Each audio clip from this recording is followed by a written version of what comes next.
Assalamualaikum warahmatullahi wabarakatuh. Sahabat jejak sufi yang kami muliakan dimanapun Anda berada. Pada suatu masa, jauh sebelum kelahiran Nabi Muhammad, hiduplah seorang pemuka Quraisy yang sangat dihormati dan disegani di kota Makkah. Dialah Abdul Muthalib, kakek dari baginda Nabi Muhammad SAW. Abdul Muthalib dianugerahi 10 putra yang menjadi kebanggaan Bani Hashim. Di antaranya adalah Al-Harits, Az-Zubair, Hajil, Dhirar, Al-Muqawwim, Abu Lahab, Al-Abbas, Hamzah, dan Abu Thalib. Namun di antara semua putranya itu, ada satu nama yang memiliki tempat istimewa di hati sang ayah. Nama itu adalah Abdullah. Sejak kecil, Abdullah tumbuh sebagai pemuda yang dikenal karena ketampanan, kelembutan, dan kehormatan dirinya. Warga Makkah mengenalnya sebagai sosok yang terjaga kehormatannya. Ketika ia berjalan di jalan-jalan kota suci, banyak mata yang memandang kagum. Namun yang membuatnya dicintai, bukan hanya wajah yang rupawan, melainkan juga budi pekerti yang menghiasi kehidupannya. Begitu besar kasih sayang Abdul Muthalib kepada putra bungsunya itu. Hatinya selalu merasa tenteram ketika memandang Abdullah. Seakan ada sesuatu yang istimewa yang Allah titipkan pada diri pemuda tersebut. Sesuatu yang belum diketahui manusia saat itu, tetapi telah tercatat dalam ketetapannya sejak zaman azali. Ketika Abdul Muthalib baru memiliki satu putra, di dalam hatinya tersimpan sebuah harapan besar.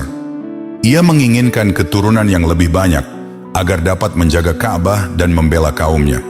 Hingga dalam suatu kesempatan, Abdul Muthalib pernah mengucapkan nazar berat. Ia berkata, bahwa apabila Allah mengaruniainya 10 orang anak laki-laki, maka ia akan mengorbankan salah satu anaknya sebagai persembahan. Nazar yang diucapkan oleh Abdul Muthalib bukanlah lahir dari kesombongan atau keinginan untuk berbangga-bangga dengan banyaknya keturunan. Nazar itu lahir dari sebuah masa yang penuh ujian. Ketika itu beliau berada dalam tekanan besar dalam menghadapi berbagai ancaman dari para pembesar Quraisy. Pada waktu itu, Abdul Muthalib sedang berusaha menggali kembali sumur Zamzam yang telah lama tertimbun dan hilang jejaknya. Ia meyakini bahwa sumur tersebut merupakan peninggalan mulia dari Nabi Ismail dan harus dikembalikan demi kemaslahatan para peziarah Ka'bah. Namun usahanya tidak berjalan mudah. Saat itu, Abdul Muthalib hanya memiliki seorang anak laki-laki yang membantunya. Sementara di sekelilingnya, sejumlah tokoh Quraisy memandangnya dengan rasa iri dan tidak senang. Mereka khawatir kedudukan Abdul Muthalib akan semakin kuat apabila berhasil menemukan kembali sumur Zamzam. Sebagian bahkan berusaha menghalangi dan merongrong kewibawaannya sebagai pemimpin Makkah. Dalam kesendirian menghadapi tekanan itu, Abdul Muthalib menyadari betapa rapuh posisinya. Ia membayangkan seandainya dirinya memiliki banyak putra yang dapat berdiri di sisinya, tentu ia tidak akan mudah ditekan oleh orang-orang yang menginginkan kekuasaan. Lebih dari itu, ia juga mengkhawatirkan masa depan Makkah. Ia memahami bahwa kepemimpinan bukan sekadar kehormatan, melainkan amanah yang menentukan nasib banyak orang. Jika kota suci itu jatuh ke tangan orang-orang yang zalim, maka keadilan akan sulit ditegakkan. Hak-hak kaum lemah bisa terabaikan, dan kehormatan Ka'bah terancam oleh kepentingan manusia yang haus kekuasaan.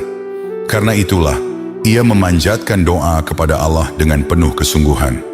Nazar itu diucapkan dalam suasana yang penuh harap dan pengorbanan.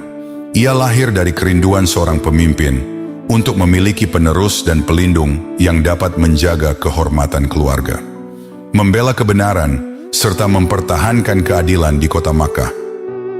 Tahun demi tahun pun berlalu. Waktu terus bergerak membawa berbagai peristiwa, hingga akhirnya Allah Subhanahu wa Ta'ala mengabulkan harapan yang selama ini dipendamnya. Anak kedua lahir, disusul anak ketiga, kemudian anak keempat, lalu anak kelima, dan seterusnya hingga anak ke-9. Dan yang terakhir, anak yang ke-10, lahirlah seorang bayi laki-laki yang tampan dan membawa kebahagiaan besar bagi keluarga Bani Hashim. Bayi itu diberi nama Abdullah bin Abdul Muthalib. Dengan kelahiran Abdullah, genaplah jumlah putra Abdul Muthalib menjadi 10 orang, persis seperti yang pernah diharapkannya. Kegembiraan menyelimuti keluarga besar mereka. Namun di balik kebahagiaan itu, tersimpan sebuah janji yang pernah terucap bertahun-tahun sebelumnya. Abdul Muthalib menyadari bahwa Allah telah memenuhi permohonannya. Kini saatnya ia menghadapi nazar yang pernah diikrarkan. Sebuah nazar yang dahulu diucapkan ketika harapan masih jauh dari kenyataan, tetapi kini berdiri nyata di hadapannya. Saat ke-10 putranya menginjak usia remaja, Abdul Muthalib memanggil mereka untuk berkumpul. Wajahnya tampak lebih serius dari biasanya. Ada beban yang berat di dadanya, beban yang selama ini ia simpan seorang diri. Setelah semua anaknya duduk di hadapannya, ia mulai berbicara dengan suara yang tenang, namun penuh kesungguhan. Wahai anak-anakku, dahulu ketika ayah sedang menggali kembali sumur Zam-Zam, ayah pernah mengucapkan sebuah nazar kepada Allah. Saat itu, ayah hanya memiliki sedikit penolong dan menghadapi banyak orang yang ingin menjatuhkan kedudukan ayah. Maka ayah bernazar, apabila Allah mengaruniakan 10 orang putra yang telah cukup dewasa untuk membela ayah, maka salah seorang di antara mereka akan ayah korbankan. Suasana seketika menjadi hening. Tak seorang pun menyangka bahwa ayah mereka menyimpan janji sebesar itu. Namun mereka adalah putra-putra Abdul Muthalib, keluarga yang menjunjung tinggi kehormatan dan memegang teguh setiap janji yang telah diucapkan. Salah seorang dari mereka kemudian bertanya, "Wahai ayah, lalu apa yang harus kami lakukan sekarang?" Abdul Muthalib menundukkan kepalanya sejenak. Betapa berat perintah yang akan ia sampaikan, namun ia tidak mungkin mengingkari nazarnya. Kemudian beliau berkata, "Ambillah sebuah botol, masing-masing dari kalian tuliskan nama kalian. Setelah itu masukkan ke dalam botol tersebut dan serahkan kepadaku." Perintah tersebut segera dilaksanakan oleh ke-10 putranya, tanpa ada bantahan maupun pertentangan. Tak ada seorang anak pun yang berusaha menghindar, karena mereka memahami bahwa ayah mereka sedang berusaha menunaikan sebuah janji yang dianggap suci pada masa itu. Dengan penuh ketaatan dan penghormatan kepada sang ayah, ke-10 putra Abdul Muthalib melaksanakan perintah tersebut. Satu persatu mereka menuliskan nama masing-masing. Nama-nama itu kemudian dimasukkan ke dalam botol sebagaimana yang diperintahkan. Setelah semuanya selesai, botol itu diserahkan kepada Abdul Muthalib. Saat itulah takdir mulai bergerak menuju sebuah peristiwa besar yang akan dikenang sepanjang sejarah. Sebab di antara 10 nama yang berada di dalam botol itu, terdapat nama seorang pemuda yang sangat dicintai oleh Abdul Muthalib. Seorang pemuda bernama Abdullah. Botol itu pun akhirnya diundi. Semua mata tertuju pada hasil undian tersebut. Suasana begitu hening, tak seorang pun berani bersuara. Mereka menunggu nama yang akan keluar, nama yang akan menentukan siapa di antara putra-putra Abdul Muthalib yang harus menjadi korban persembahan. Ketika hasil undian dibuka, jantung mereka seakan berhenti berdetak. Nama yang keluar adalah Abdullah, putra bungsu, putra yang paling dicintai oleh Abdul Muthalib. Sesaat suasana diliputi keheningan yang mencekam. Namun Abdul Muthalib adalah seorang lelaki yang memegang teguh janjinya. Meskipun hatinya terasa hancur, ia merasa tidak dapat menghindari keputusan yang telah ditentukan oleh undian tersebut. Dengan langkah berat, ia mengambil pedangnya dan mengajak Abdullah menuju Ka'bah. Orang-orang Quraisy mengikuti dari belakang dengan penuh rasa penasaran. Kabar itu pun menyebar dengan cepat ke seluruh penjuru Makkah. Tak lama kemudian, banyak orang berkumpul untuk menyaksikan apa yang akan terjadi. Setibanya di depan Ka'bah, di sisi berhala Hubal, Abdul Muthalib berdiri dengan wajah tegar. Meski dadanya bergolak oleh kesedihan, tangannya perlahan mencabut pedang, sementara Abdullah berdiri di hadapannya. Orang-orang yang menyaksikan mulai gelisah. Mereka tidak percaya apa yang sedang terjadi. Salah seorang kemudian maju dan bertanya, "Wahai Abdul Muthalib, apa yang hendak engkau lakukan?" Abdul Muthalib menjawab dengan suara tegas, "Aku hendak menyembelih Abdullah untuk menunaikan nazarku." Ucapan itu membuat orang-orang yang hadir terperanjat. Kabar tersebut segera sampai kepada keluarga dari pihak ibu Abdullah dan kerabat-kerabat lainnya. Mereka pun bergegas datang dan langsung mencegah Abdul Muthalib. Dengan nada tegas mereka berkata, "Demi Allah, jangan sekali-kali engkau menyembelih anak itu sebelum engkau mendapatkan jalan keluar dari persoalan ini. Jika hari ini engkau melakukannya, maka orang-orang setelahmu akan menjadikan perbuatan ini sebagai kebiasaan. Setiap kali seseorang bernazar, ia akan menyembelih anaknya." Mereka terus berusaha menenangkan Abdul Muthalib dan mencegahnya untuk menjalankan nazar. Kemudian salah seorang kerabatnya memberikan saran, "Wahai Abdul Muthalib, pergilah ke Hijaz. Di sana ada seorang perempuan yang terkenal memiliki kebijaksanaan dan sering dimintai pendapat dalam perkara-perkara sulit. Tanyakanlah kepadanya tentang urusan ini. Jika ia memerintahkanmu untuk menyembelih Abdullah, maka lakukanlah. Tetapi jika ia menunjukkan jalan lain, maka itulah jalan keluar yang diberikan Allah kepadamu." Mendengar nasihat itu, Abdul Muthalib menghentikan niatnya untuk sesaat. Pedang yang telah terhunus kembali diturunkan. Harapan mulai muncul di hati orang-orang yang mencintai Abdullah. Mereka berdoa agar Allah memberikan jalan keluar dari ujian yang begitu berat. Akhirnya Abdul Muthalib bersama putra-putranya berangkat menuju Hijaz. Perjalanan panjang itu ditempuh dengan hati yang dipenuhi harapan dan kegelisahan. Harapan agar Allah menunjukkan jalan keluar dan kegelisahan karena nyawa putra tercintanya. Abdullah bin Abdul Muthalib masih berada di ujung ketentuan yang belum diketahui.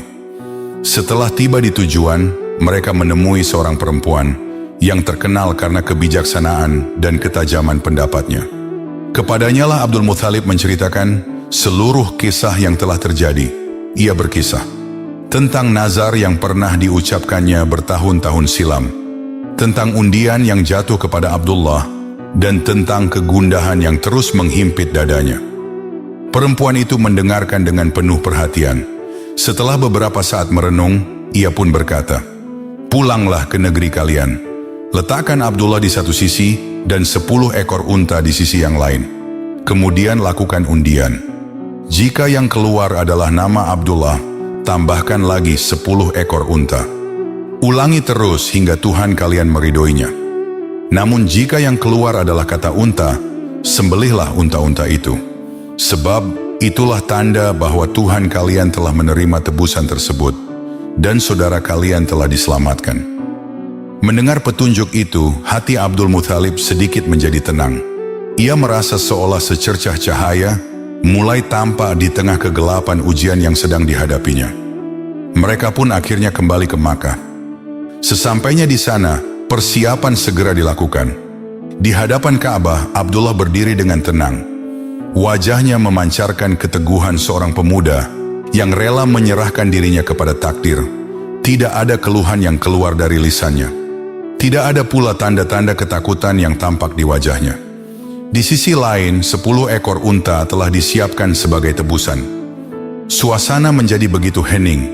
Orang-orang Quraisy berkumpul, menyaksikan peristiwa yang belum pernah mereka lihat sebelumnya. Semua menunggu hasil undian dengan perasaan tegang. Ketika undian pertama dilakukan, yang keluar adalah nama Abdullah. Maka sebagaimana petunjuk yang telah diberikan, 10 ekor unta ditambahkan. Kini jumlah unta yang terkumpul menjadi 20 ekor. Undian kedua kembali dilakukan. Semua mata tertuju pada hasil yang akan keluar. Namun sekali lagi, nama Abdullah yang muncul dari undian. Maka 10 ekor unta kembali ditambahkan. Kini jumlah unta yang terkumpul menjadi 30 ekor. Undian berikutnya terus dilakukan. Namun hasilnya tidak berubah. Setiap kali undian dibuka, nama Abdullah kembali keluar. Maka 10 ekor unta lagi ditambahkan. Hingga akhirnya tibalah undian yang ke-10. Kini jumlah unta yang terkumpul telah mencapai 100 ekor. Suasana menjadi sangat hening. Tidak ada suara yang terdengar selain hembusan angin yang melintas di sekitar Ka'bah. Semua orang menunggu dengan jantung berdebar. Ketika hasil undian diumumkan, untuk pertama kalinya yang keluar bukan nama Abdullah. Yang keluar adalah nama unta. Seketika wajah-wajah yang tegang berubah menjadi lega. Orang-orang Quraisy yang hadir saling berpandangan dengan penuh rasa syukur. Mereka pun berkata kepada Abdul Muthalib, "Wahai Abdul Muthalib, itu pertanda bahwa Tuhanmu telah meridhoi." Namun Abdul Muthalib masih belum merasa yakin. Ia tidak ingin ada sedikit pun keraguan dalam hatinya. Dengan tegas ia berkata, "Tidak, aku akan mengulangi undian ini sampai 3 kali." Undian pun diulang hingga 3 kali, dan hasilnya masih sama. Yang keluar tetap nama unta. Kini tidak ada lagi keraguan pada diri Abdul Muthalib. Beliau memahami bahwa Allah telah menerima tebusan itu dan menyelamatkan Abdullah dari penyembelihan. Maka Abdul Muthalib segera menunaikan apa yang menjadi ketetapan tersebut. 100 ekor unta itu pun disembelih sebagai pengganti nazar kurban putranya. Sungguh menakjubkan takdir Allah Subhanahu wa Ta'ala. Ketika pedang nyaris terhunus untuk mengakhiri kehidupan Abdullah, Allah justru membukakan jalan keselamatan baginya. Dan dari keselamatan itulah kelak lahir cahaya kenabian yang menerangi dunia hingga akhir zaman. Sebagaimana yang diriwayatkan dalam kitab Uyun al-Hikayat, karya Ibnu al-Jauzi, Abdullah bin Abdul Muthalib adalah seorang pemuda yang dikenal memiliki paras rupawan dan akhlak yang mulia. Ketampanannya menjadi buah bibir di seluruh Makkah. Wajahnya bersih, sorot matanya teduh, dan kewibawaannya membuat siapapun yang melihatnya merasa kagum. Banyak orang menggambarkan dirinya bagaikan rembulan purnama yang bersinar di tengah malam yang gelap. Kemanapun ia melangkah, pandangan manusia seakan tertuju kepadanya. Namun bukan hanya karena ketampanan lahiriahnya, melainkan juga karena kemuliaan pribadi yang menghiasi dirinya. Di kalangan gadis-gadis Quraisy, nama Abdullah sering menjadi bahan pembicaraan. Banyak yang diam-diam mengaguminya. Banyak pula yang berharap suatu hari dapat menjadi istrinya. Mereka memandang Abdullah sebagai sosok pemuda sempurna yang sulit ditemukan tandingannya pada masa itu.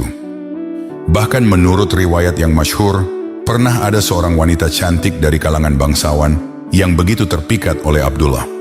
Kecantikan wanita itu juga terkenal di tengah masyarakat Quraisy.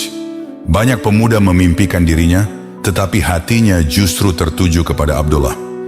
Ketika melihat Abdullah, wanita itu merasakan ketertarikan yang luar biasa.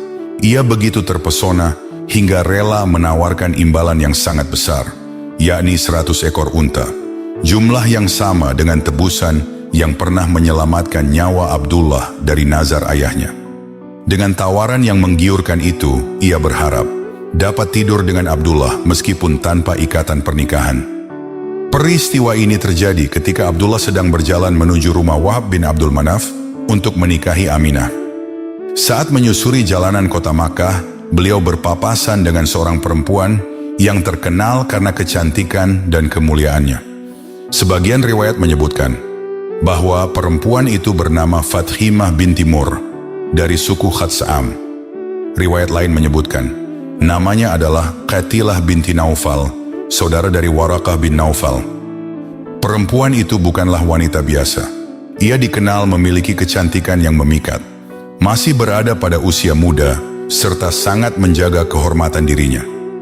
Karena kecantikan dan kedudukannya itulah banyak pemuda Quraisy memperbincangkan namanya dan berharap dapat mempersuntingnya. Namun pada hari itu, justru dialah yang terpaku memandang seorang pemuda. Pemuda itu adalah Abdullah bin Abdul Muthalib. Saat pandangannya jatuh kepada Abdullah, ia melihat sesuatu yang tidak dilihat kebanyakan orang. Seakan ada cahaya yang terpancar dari wajah pemuda tersebut.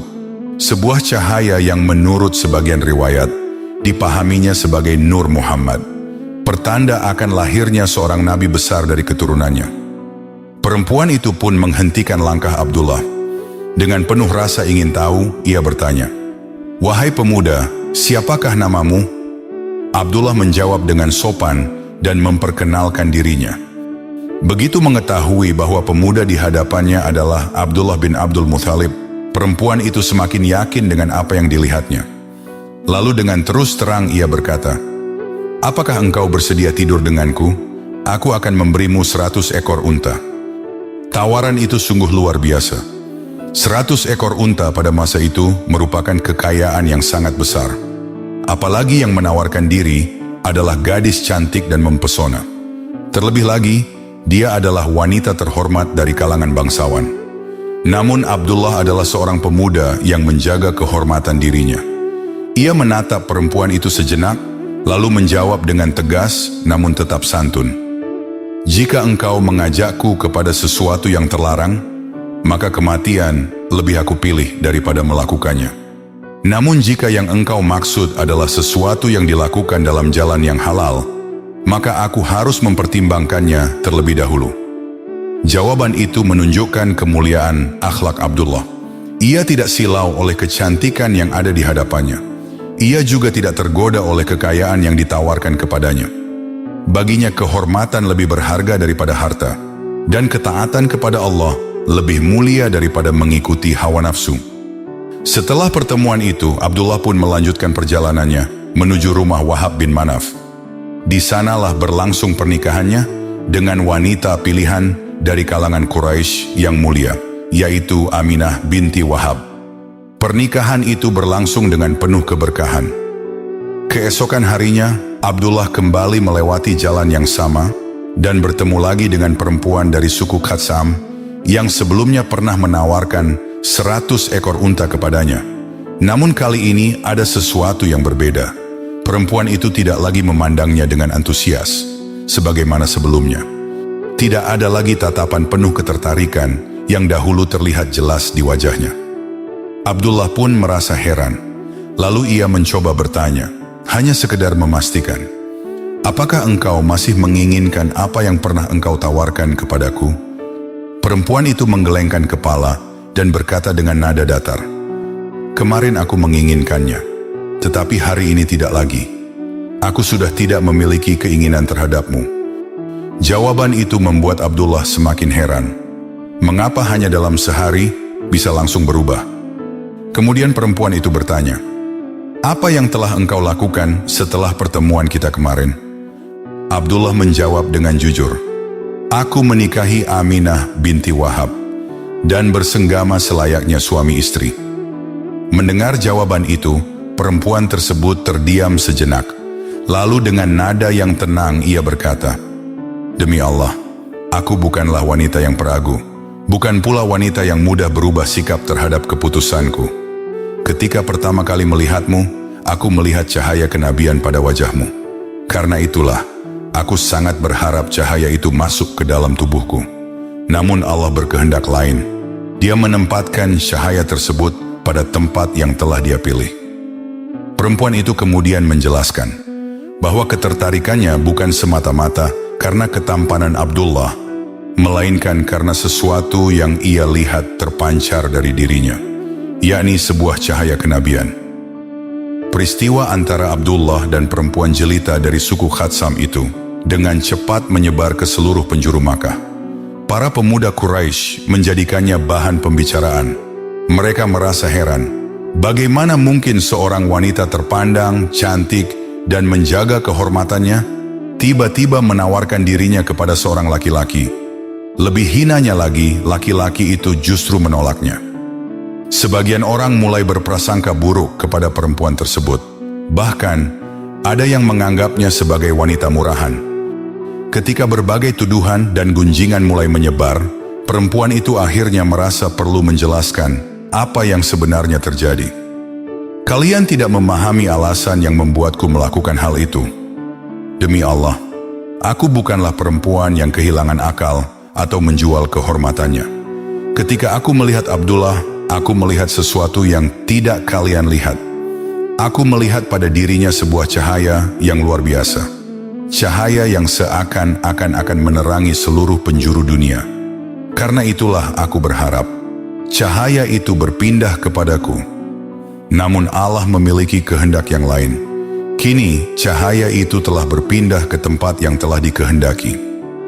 Yang perempuan itu maksud adalah bahwa Abdullah telah menikahi Aminah binti Wahab Dan menurut keyakinannya, cahaya yang dilihatnya itu telah berpindah kepada Aminah, sebagai ibu yang kelak akan melahirkan seorang nabi besar. Setelah mendengar penjelasan tersebut, orang-orang mulai memahami bahwa ketertarikan perempuan itu bukan semata-mata karena ketampanan Abdullah.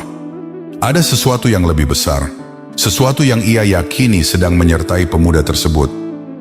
Demikianlah sekelumit kisah tentang Abdullah bin Abdul Muthalib, ayahanda Nabi Muhammad SAW. Akhirul kata, wallahu a'lam bishawab. Sampai di sini dulu perjumpaan kita kali ini. Semoga bermanfaat. Wassalamualaikum warahmatullahi wabarakatuh.